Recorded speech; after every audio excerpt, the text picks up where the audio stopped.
Daf Yomi, Tractate Chullin, page 46a. Top of the page with the words ad v'ad bichlal, dilma ad v'lo ad bichlal. When Shmuel says that the animal is certainly a treifa if the spinal cord is cut anywhere until the first gap, does he mean until and including the first gap? In which case, if it is cut within the first gap, the animal is a treifa, or perhaps he means until and not including the length of the gap itself. This is a recurring theme of question throughout Shas. It just comes to mind, let's say, up until the 7th hour or including the 7th hour. If you can pray, let's say Musaf, it says until the 7th hour. Does it mean, let's say 7th hour is 12 o'clock, let's say, or 1 o'clock. So can you pray until 1 o'clock, or can you include the 1 o'clock hour? So this is a common recurring theme, and it applies here. So is it until the spinal cord, the first gap, or does it include the gap as well? So it just leaves that as a question, and I don't see an answer. So let's go further. Rav Papa,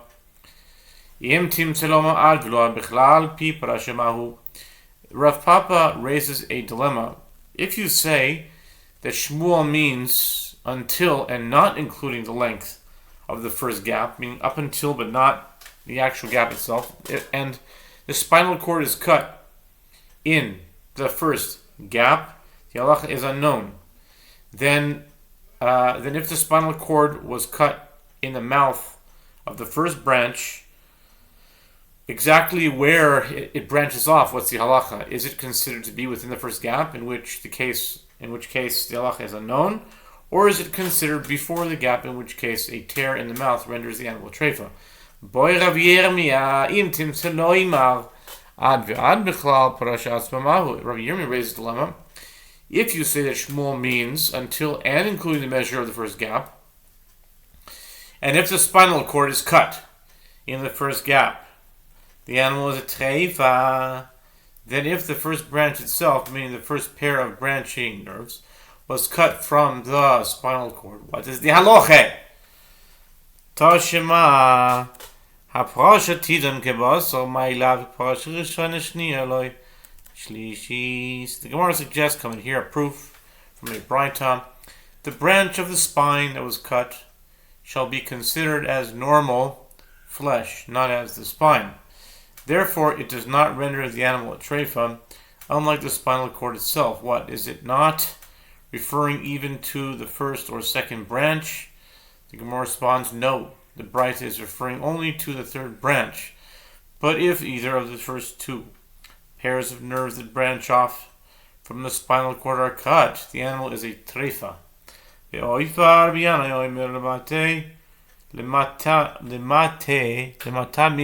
Agapine. Reish Lakish Amar ad ben agapine. With regard to a bird, the sages disagreed as to the lower boundary of the spinal cord, above which, if it is cut, the bird will be rendered a treifa. Rabbi Yanai says the spinal cord extends until below the level of the wings, and Reish Lakish says until the point between the wings, not below them. Amar Ula Havikamina Kamina de Ben Pazi. Ben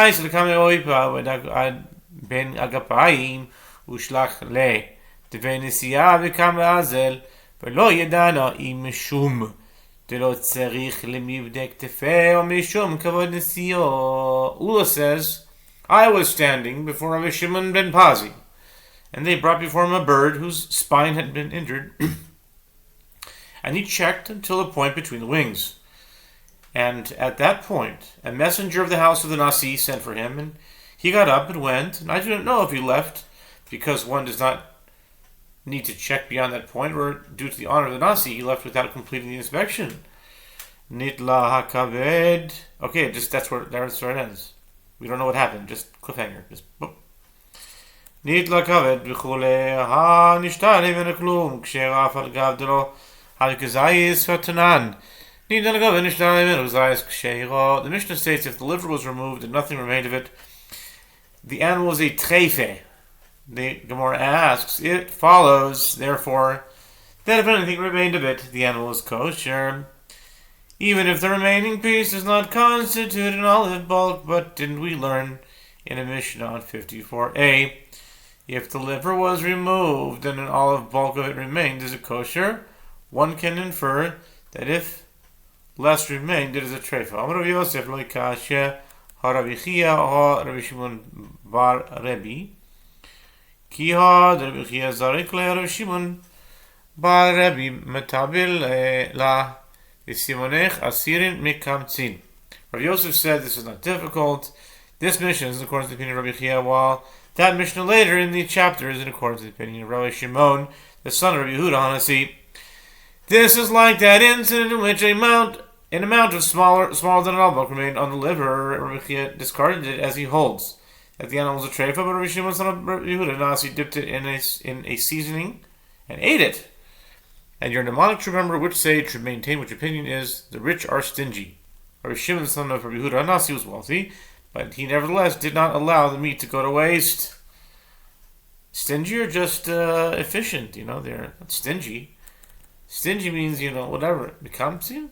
I would just say you're resourceful. You're doing okay, whatever.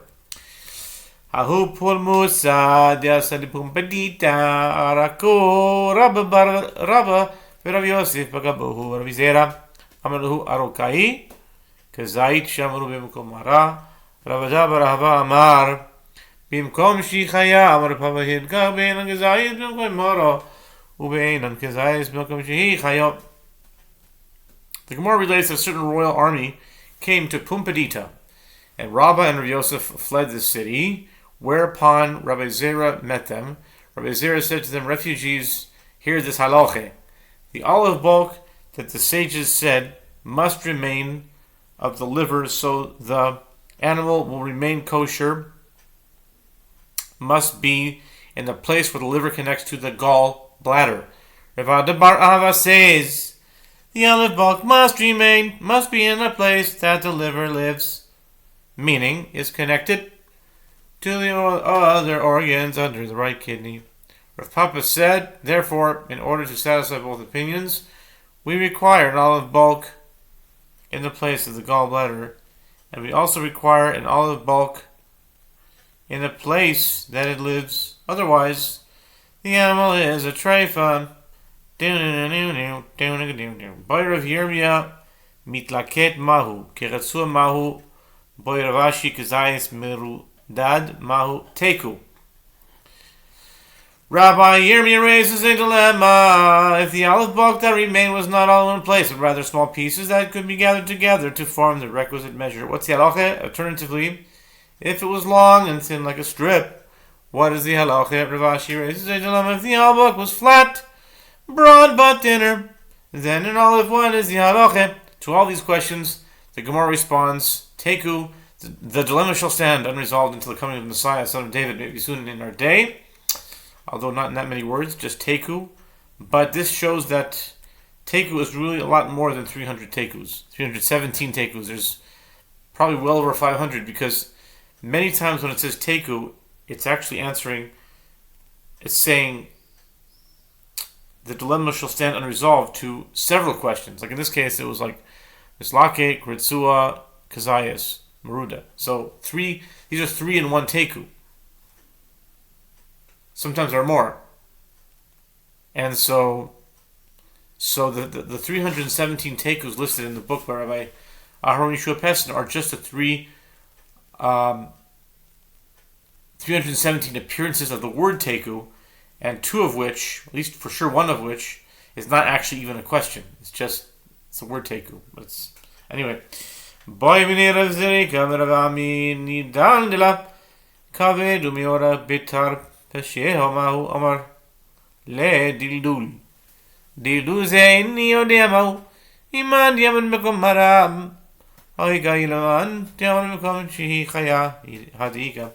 Rabbi Zerika asked Rabbi Ami if the liver was detached from either organs in numerous places and was attached only to its membranes, but the liver itself remained intact. What is the halacha? Rabbi Ami said to him, with regard to the halacha, I do not know what the significance is of this attachment that you mentioned.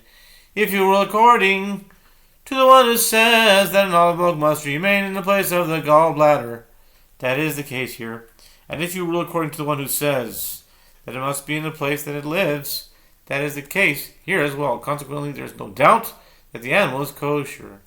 Hareyo shenikvo. Rav u'Shmuel v'Rav Asi damri komo ila'o v'amri lo d'ramo ta'to'o. Amar Rav Yosef bar Minyome Amar Rav Nachman v'simanayich kituna devarda demancha bereya. The Mishnah states, the lung that was perforated renders the animal treifa. The Gemara quotes Rav and Shmuel and Rav Asi, who all say the Mishnah is referring specifically to the outer membrane, and some say that they said that the Mishnah is referring specifically to the inner membrane. Rav Yosef bar Minyome said that Rav Nachman said, and your mnemonic should be the red robe in which the lung rests. The inner membrane is red, while the outer membrane is white. And according to Rav Nachman, the Mishnah is referring to the inner membrane. Shito in kiv ila'o, v'lo in kiv tata'o. Tata'o megin kedraba dramaraba hai reha di'il iglid. Turning to 46b now. Ka'ahina sumaka keshera in kiv tata'o, v'lo in kiv ila'o magen ola magen. Okay. The Gemara comments, it is obvious that if the outer membrane is perforated but the inner membrane is not perforated, the inner membrane protects the lung, and the animal is kosher. This is in accordance to the statement of Rabbah. As Rabbah says, this animal with a lung whose outer membrane was removed, now turning to 46b, so that it looks like a red date, is kosher. All the more so. Okay, you know what? We'll go on into this daf a little bit. We usually stop at the top. We'll continue because it finishes an idea, because I see a clear definitive stop. So we're at the top of 46b where it says that it looks like a red date is kosher. All the more so is that the case if it was only perforated. But if the inner membrane was perforated but the outer membrane was not perforated, does the outer membrane protect the lung or does it not protect? In which case the animal is a treifa. Okay? Pligi ba revacha v'ravina chad lo magen. Echadamar magen, behilchsa magen.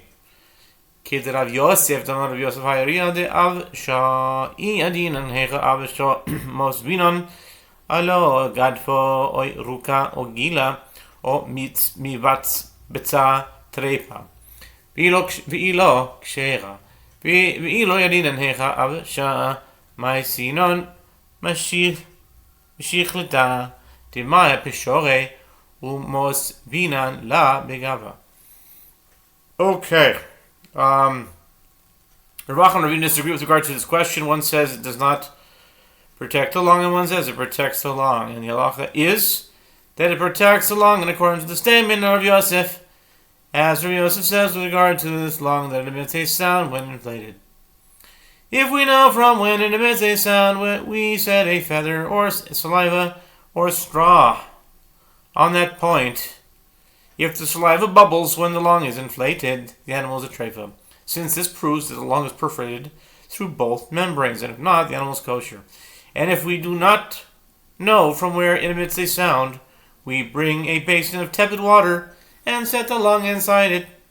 V'chamimilo d'chavtzi v'kririlo t'mit tarshi era mosvinin b'pashore v'navchinale. Mivatz betza trefa ilo kshera tatoo in kiv ilo lo in kiv v'hai t'avasha zika debeni beni hu. One cannot place it in hot water as it causes the lung to contract. Hot makes it expand, no? Okay, whatever, they're saying it causes the lung to contract. One cannot place it in hot water as it causes the lung to contract, closing the perforation. And one cannot place it in cold water as it hardens the lung and may cause it to crack. Rather, we set it in tepid water and inflate it. If the water bubbles, the animal is a treifa. And if not, the animal is kosher, since it is apparent that only the inner membrane is perforated and the outer membrane is not perforated. and the fact that it emits a sound is due to the air moving in the space between the two membranes. Evidently, Rav Yosef holds that only if the inner membranes is perforated, the animal is kosher. Okay, we'll stop here. Very good.